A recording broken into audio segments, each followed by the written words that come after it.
Adventures don't always go as planned. One minute you're cruising in your RV, the next, your tire hits a massive pothole. Progressive is ready for you when the unexpected hits, with excellent claim service for your boat, RV, and motorcycle. Plus, optional coverage like roadside assistance and on-the-water towing. Visit Progressive.com and make sure your next adventure is unforgettable, for the right reasons.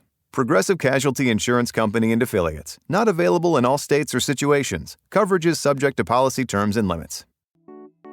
Welcome to Culture Crash, where we examine what's new and old in entertainment.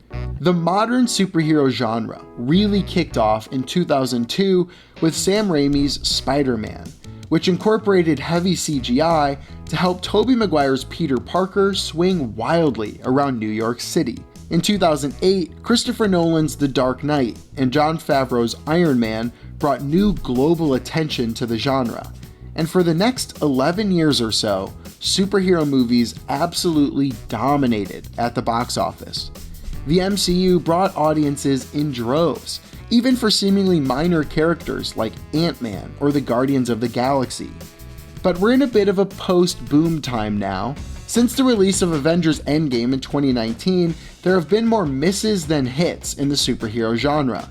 Yes, Spider-Man movies always seem to do well, and a new Avengers movie later this year will likely hit it big. But movies like The Flash, Kraven the Hunter, and Captain America Brave New World have failed to ignite in the way these sorts of movies were just 10 or 15 years ago. Now we have another superhero entry to add to the list of flops.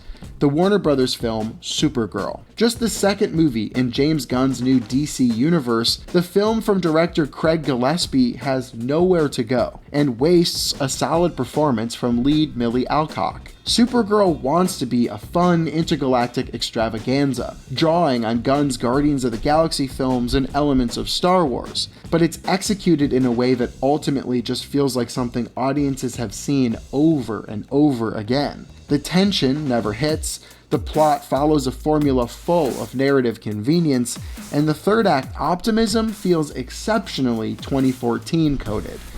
The superhero genre was the main driver at the US box office for over a decade, but that window seems to be closing.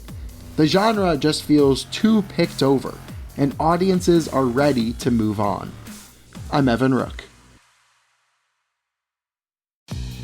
Nothing beats tradition, like weekly game nights at Mom's house. And Tostitos, crafted with masa made the traditional way, starting with whole corn kernels, with flavors worth gathering around, like a hint of lime and Mexican street corn, and no artificial colors, flavors, or preservatives. That's the Tostitos way.